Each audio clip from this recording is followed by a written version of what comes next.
자, 에리톰의 소유자 존재냐? 투에브 투비인가? 투비인가? 모르겠네요. 영어. 자, 굉장히 유명한 저서죠. 글은 거의 논설문에 가깝거든요. 근데 중수필로도 분류를 합니다. 그렇죠? 소유냐, 존재냐. 자, 소유와 존재의 차이를 아는 것부터 시작을 하고 있는데요. 자, 본문을 잘 보죠. 소유와 존재 간의 선택은 상식에 물을 만한 것이 아니다. 그러니까 상식으로 해결할 수 없다는 거예요.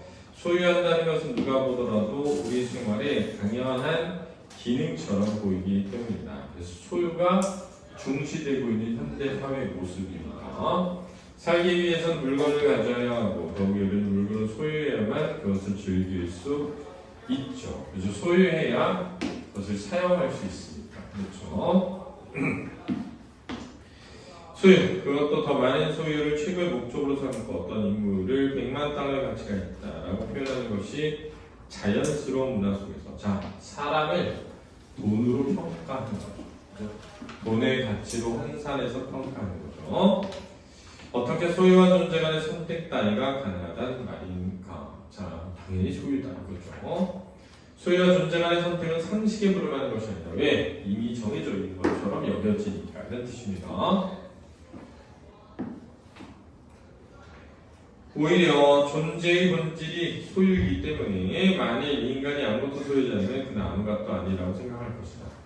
아무것도 아니다라는 건 뭐냐면 존재가 의미가 없다 이런 뜻이에요. 그렇죠? 인간의 존재의 본질은 소유니까 소유가 없으면 존재도 없지. 소유가 중요하지. 이렇게 얘기하는 거예요. 그러나 역접이니까 전환이죠.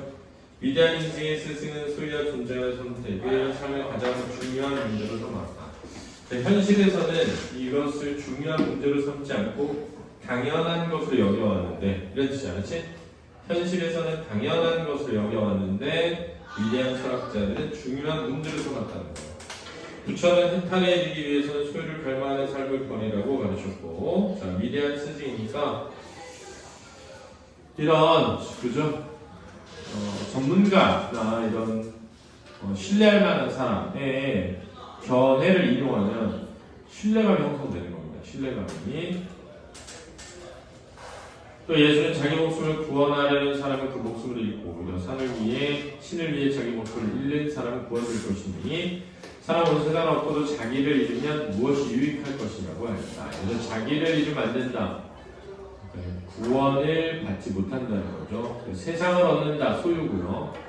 자기를 잃는다 존재를 상실하는 것이죠. 존재를 상실해서는 안 된다는 겁니다.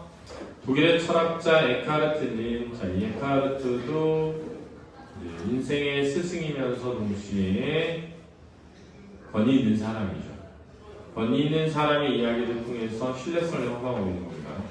아무것도 소유하지 않고 자신을 열어서 비어있게 하는 것, 자기의 자아가 끼어들지 않도록 하는 것이 정신적 노화 힘을 성취하기 위한 조건이라고까지 그지?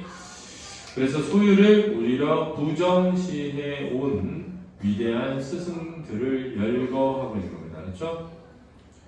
여러 해 동안 나는 소유와 존재를 깊이 연구했고 실제 삶의 경험 속에서 그분의 토대를 찾으려고 노력을 했다. 자, 토대를 찾다도 비유적 표현이에요. 비유적 표현. 밑바탕이라는 뜻이잖아요. 그 결과 소유와 존재는 삶의 두 가지 기본 양식이고 그것이 개인적인 성격은 물론 사회적 성격의 유형 차이를 결정한다는 것을 알게 되었다. 깨달은 거죠?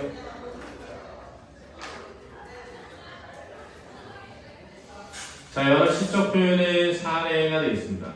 다음 두 편의 시에는 소유의 양식과 존재 양식의 차이가 드러납니다. 하나는 일본 시인 바쇼, 다른 하나는 영국 시인 테니스의 시다. 두 시인은 비슷한 경험, 즉 산책 중에 꽃을 본 자신의 반응을 표현했다. 먼저 테니스의 시를 보고 갈라진 돌담에 핀 한 송이 꽃이요 생명을 지닌 존재죠. 너를 틈 사이에서 뽑아 뿌리째 내 손에 들고 있네. 소유죠. 작은 꽃이요 만일 너에 관한 것 뿌리와 너 모든 것을 알 수 있다면 그때 나는 신도 인간도 훤히 알 수 있으리다. 자, 이것은 소유적 삶의 자세라고 할 수 있겠습니다. 뽑아서 내 손에 들고 그것을 모두 알고자 하는 거죠. 바쇼의 시를 옮기면 다음 것 같은데요. 가만히 살펴보니 냉이꽃이 피어있네. 울타리 밑에. 이 두 시의 차이는 크다. 테니스는 반은 꽃을 소유하는 것이다. 그는 꽃을 뿌리째 뽑고 그는 신과 인간의 본성에 대한 통찰을 얻기 위해 꽃의 본질을 놓고 지적 명상에 잠기지만 꽃은 그 관심의 결과로 죽어버린다. 이게 소유의 결과죠. 여기서 테니스는 살아있는 것을 해체함으로써 한 송이 꽃을 뿌리째 뽑은 거죠. 진리를 찾으려는 사람에 비유할 수 있다. 그러나 바쇼의 반은 아주 다른데 그는 꽃을 뽑으려 하지 않는다. 그는 꽃에 손도 대지 않는다. 그는 가만히 살펴볼 뿐이다. 그래서 대비, 대조돼 있죠. 두 인물의 태도가, 시의 내용의 태도가 대비, 대조돼 있습니다. 테니스는 인간과 자연을 이해하기 위해 그 꽃을 소유하려고 했던 것 같다. 그가 꽃을 소유함으로써 꽃은 파괴되고 만다. 이게 소유의 결과죠. 하지만 바쇼가 말하는 것은 보는 것이다. 단지 꽃을 볼 뿐 아니라 그것과 하나가 된다. 동일시되는 거죠. 일치. 꽃을 그대로 살려두면서 자신을 꽃과 일치시킵니다. 한편 독일의 대문호인 괴테는 다음과 같은 시를 지었다. 시를 예로 들고 있어요. 발견. 나 홀로 그렇게 숲속을 걸었지. 아무것도 찾지 않으리라 그런 생각에 잠긴 채. 그늘 속에서 난 안 떨린 꽃송이를 보았어. 별처럼 반짝이며 차가 눈동자처럼 아름다웠지. 존재의 아름다움이에요. 나는 그 꽃을 꺾으랬지. 소유. 그러자 꽃은 속삭였어. 날 꺾여. 난 꺾여 시들어버릴 테죠. 이게 소유의 결과죠. 죽음입니다. 나는 그것을 아름다운 정원에 심으려고 뿌리째 파내어 집으로 가져왔지. 이게 이제 문제 해결의 방식이에요. 그러자 그 꽃은 조용한 고개석에서 다시 살아났어. 이제 가지가 뻗어나가고 자꾸자꾸 꽃을 피우고 있는 번성이죠. 괴테의 방식이 가져온 번성. 아무 생각 없이 산책하고 있던 괴테는 아름다운 꽃을 발견했고 바쇼랑 테니스랑 동일합니다. 테니스가 똑같이 꽃을 꺾고 싶은 충동에 이끌린다. 소유의 욕망이죠. 그러나 괴테는 그것이 꽃을 죽이는 것임을 깨닫습니다.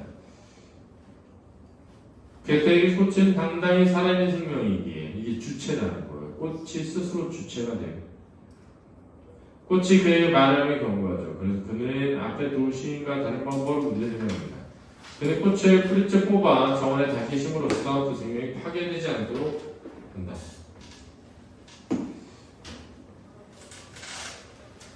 괴테의 생명의 힘은 단순한 지적 호기심의 힘보다 강했던 것이다. 그래서 생명의 힘을 중시했다는 점에서 존재를 중시했다고 할 수 있습니다. 이 아름다운 시에서 제한평가에 대한 괴테의 철학이 잘 드러난다. 꽃에 대한 테니스의 생각은 소유 양식에 해당한다. 뿌리째 뽑아낸 꽃은 본질의 소유가 아니라 지식의 소유를 암시하죠. 반면에 꽃에 대한 바쇼와 괴테의 생각은 존재 양식에 해당한다. 이제 시를 자기 나름으로 해석하고 있는 겁니다. 존재 양식이란 어떤 것을 소유하지 않고 소유하려고 갈망하지 않으면서도 살아있는 것을 즐거워하고 자기의 재능을 생산적으로 재사용하여 세계와 하나가 된 삶의 양식을 뜻한다. 그래서 이 사람이 생각하는 존재 양식이라 이런 거죠. 안정과 불안감. 우리는 자신이 소유하고 있는 것을 알고 있기에 거기에 매달림으로써 안정감을 찾는다. 이게 현대인들의 소유의 양식이죠. 현대인들의 소유의 양식은 소유하는 것을 알고 그 알고 있는 것을 매달려서 안정을 찾는 거죠. 미지의 것이나 불확실한 것을 향해 발걸음을 내딛는 것은 두렵다. 그래서 우리는 그것을 회피하려고 한다. 그죠? 벗어나려고 하는 거죠. 우리는 유아일 때 자기 육체와 어머니의 품만을 가지고 있을 뿐이었다. 점차로 우리는 세계를 향해 우리 자신을 서게 하고 세계 속에서 자기 자리를 만드는 과정을 시작한다. 어머니 아버지 형제자매 장난감을 가지게 되고 자에서 가진다. 소유의 양식입니다. 소유의 양식. 그의 지식이나 직업, 사회적 지위, 배우자, 자녀를 가지게 되면 이것도 소유의 양식이죠. 좀 더 하자면 내생이라고 할 만한 것, 즉 매장되나 생명보험, 유언 같은 것까지 소유하게 된다. 그래서 소유의 존재로 소유의 양식으로 살아오는 삶을 드러냅니다. 그러나 이렇게 소유의 안정감을 느끼면서 한편으로 새로운 것에 대한 이상을 가진 사람입니다. 새 길을 개척하는 사람들, 전진하는 용기를 가진 사람들을 찬양한다. 왜? 자기와 다른 삶의 방식을 살아가는 사람에 대한 예찬이야. 또 존경이죠.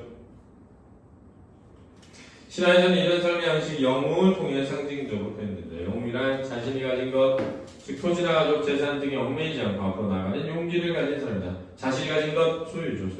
소유에 얽매이지 않는 거죠. 그들 역시 두려움이 없는 건 아니지만 그들에게 두려움에 굴복하지 않고 모험을 감행한다.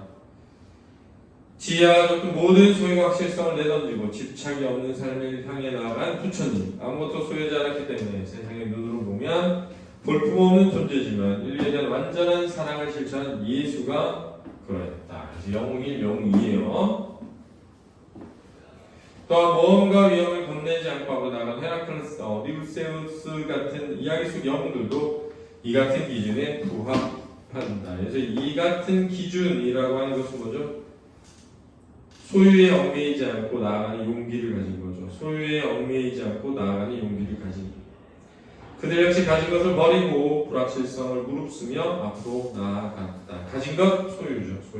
소유를 버리고 우리가 이들 영웅 찬양하는 것은 우리도 할 수 있다면 이들이 사는 방식대로 살고 싶다고 느끼게 되는데 이들이 사는 방식은 존재의 방식입니다. 존재의 방식. 그러나 두려움 때문에 우리는 그런 방식으로 살 수 없다고 믿는다. 왜? 소유를 하지 않는 것에서 오는 불안감이죠. 그죠? 아까 소유를 통해 안정감을 얻는다 그랬잖아. 오로지 영웅이나 그렇게 살 수 있다고 생각하고 것이다. 영웅은 우상이 되고 우리는 우리 자신을 움직일 수 있는 능력을 이들 우상에 넘겨준 채 현지의 장소에 그대로 머무른다. 즉 소유의 삶을 살게 된다는 겁니다. 우리는 영웅이 아니다 라는 까닭을 내세우면서 우리가 어떻게 저렇게 살아? 이렇게 이 논리는 어떻게 보면 영웅이 되는 것이 바람직하기는 하지만 한편으로 어리석고 자기에게 반한다는 내 뜻을 내포하는 것처럼 보인다. 그러나 결코 그런 뜻이 아니다. 조심성이 많고 뭔가 소유하고 있는 사람들은 안정감을 느끼는 것 같지만 사실은 필연적으로 불안정하다. 그는 돈, 명성, 자아 등이 가지고 있는 것, 즉 자신의 에고의 어떤 것에 의존한다. 만약 그들이 자기가 소유한 것을 잃어버리면 어떻게 되겠는가? 실제로 소유한 것은 잃어버릴 수도 있다. 이게 소유의 특징이죠. 본질. 당연히 사람은 자기 재산을 잃을 수 있고 지위와 친구 등도 마찬가지죠. 또 한 사람은 어느 순간 자기 생명을 잃어버릴 수도 있고 조만간 잃게 될 수도 있죠. 만약 나의 소유가 사라지면 소유하고 있는 것을 잃어버렸을 때 나는 누구일 것인가? 이 자문자답의 방식이죠. 자문자답의 방식.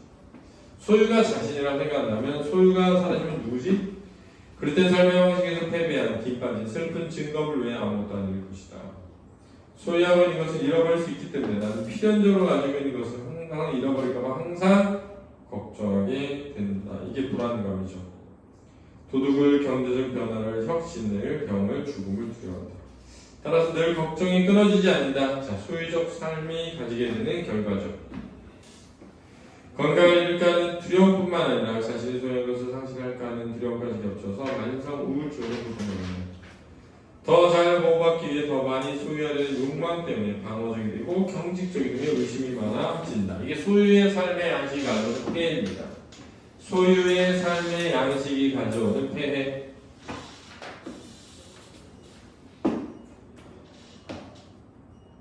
그러나 존재 양식의 삶에서는 자기가 소유하고 있는 것을 잃어버릴 줄 모르는 위험에서 오는 걱정과 불안이 없다. 이게 존재 양식의 장점이죠.